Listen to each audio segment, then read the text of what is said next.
Quase 9 meses sob escrutínio da Polícia Federal, Bolsonaro deve ser indiciado na PGR pelo comércio ilegal das joias sauditas até sexta-feira. Os agentes fecham as investigações mapeando todo o rastro do esquema liderado pelo ex-presidente e que contou com o apoio do tenente-coronel Mauro Cid e o general Lorena Cid na venda de presentes oficiais da União em lojas dos Estados Unidos. Já no Judiciário, a ministra Carmen Lúcia tomou posse no TSE, exaltando seu antecessor Alexandre de Moraes em cerimônia cuja ausência de Bolsonaro chama atenção. Além disso, veja também a reação do governo diante da polêmica em volta da PEC das praias, de autoria do senador Flávio Bolsonaro, que propõe privatizar áreas litorâneas do país. Veja agora as principais notícias diárias sobre política neste resumo preparado pela mídia Ninja. Mas antes, não esqueça de deixar o like no vídeo,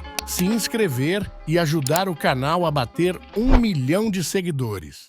A PF deve concluir e enviar à PGR até sexta 2 inquéritos que miram o ex-presidente Bolsonaro, segundo coluna de Lauro Jardim. As apurações tratam do esquema de comércio ilegal, das joias recebidas pelo ex-mandatário por autoridades sauditas e das fraudes nos cartões de vacinação. A expectativa é a de que Bolsonaro seja indiciado pelos 2 casos. No caso da fraude, o ex-presidente e seus aliados, como o tenente-coronel Mauro Cid, já foram indiciados por suspeitas de falsidade ideológica e alteração de dados em sistema de serviço público. O caso já está na PGR, que pode levar as acusações para o Supremo. Já as suspeitas no caso das joias, a PF realizou recentemente as últimas diligências nos Estados Unidos, onde os agentes investigaram as lojas onde os operadores do esquema supostamente venderam os presentes sauditas.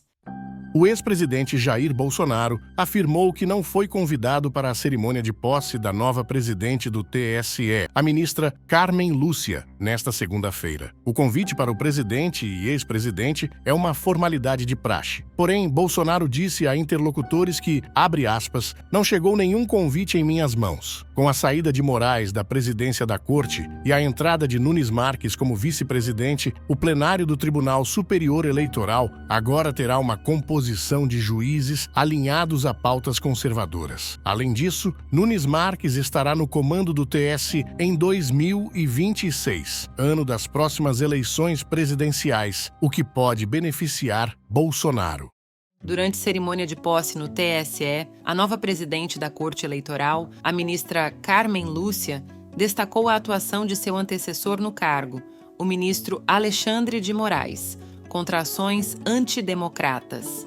Ela se referiu às ações de Moraes no enfrentamento ao discurso que tentou minar a legitimidade das urnas eletrônicas nas eleições de 2022.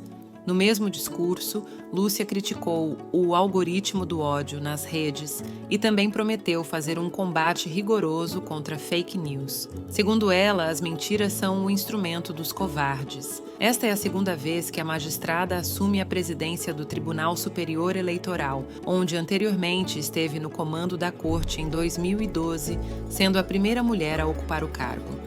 Agora, a ministra assume o posto com o desafio de conduzir o tribunal em ano de eleições municipais.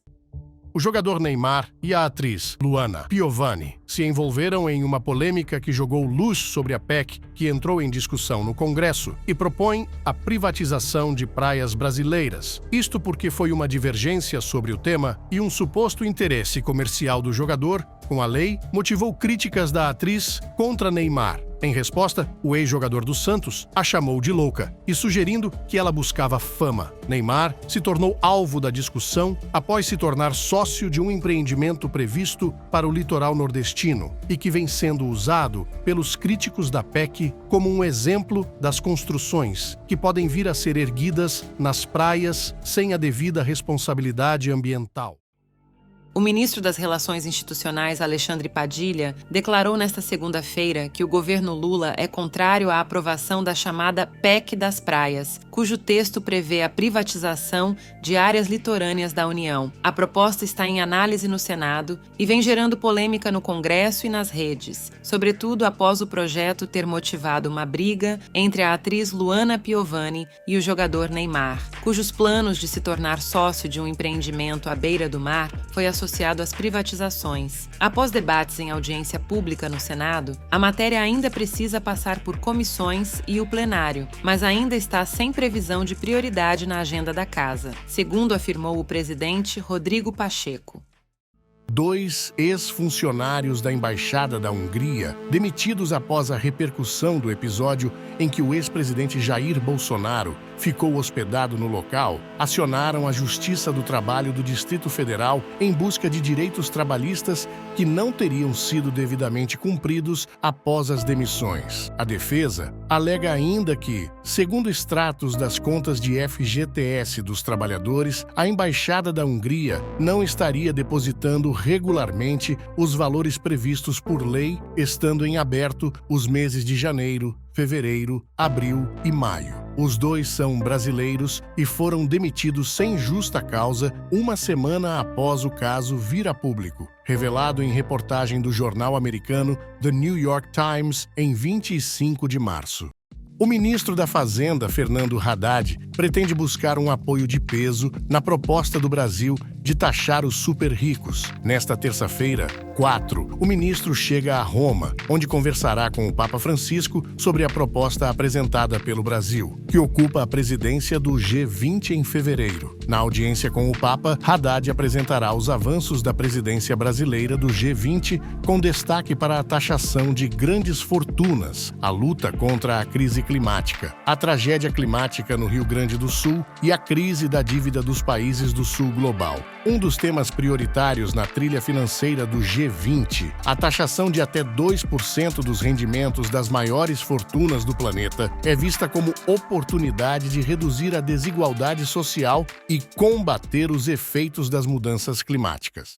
Agora, fique com os principais trechos do discurso de posse da ministra Carmen Lúcia no TSE, onde exaltou de maneira enfática o legado deixado por Moraes e pautou o principal desafio a ser combatido pelo sistema judiciário eleitoral, nomeadamente as fake news, ou, em suas palavras, o algoritmo do ódio. Porém, eu queria, inicialmente, cumprimentar com carinho muito especial o ministro Alexandre de Moraes, até agora presidindo a Justiça Eleitoral Brasileira, e que deu continuidade aos trabalhos de todos os que nos antecederam nesses 92 anos de existência da Justiça Eleitoral, deste ramo do Poder Judiciário que tanto tem desempenhado papel determinante em favor da democracia brasileira, especialmente em 2022. A atuação deste grande ministro Alexandre de Moraes foi determinante para a realização de eleições seguras, sérias e transparentes em momento de grande perturbação provocada pela ação de antidemocratas que buscaram quebrantar os pilares das conquistas republicanas dos últimos 40 anos. O que distingue esse momento da história de todos os outros é o ódio e a violência, agora utilizados como instrumentos por antidemocratas para garrotear as liberdades, contaminar escolhas e aproveitar-se do medo como vírus a adoecer pela desconfiança às relações de cidadãs e cidadãos. Assim, o dono do vírus produz o próprio ganho político, econômico, financeiro, social e agora quer também o eleitoral. O algoritmo do ódio, invisível e presente, senta-se à mesa de todos.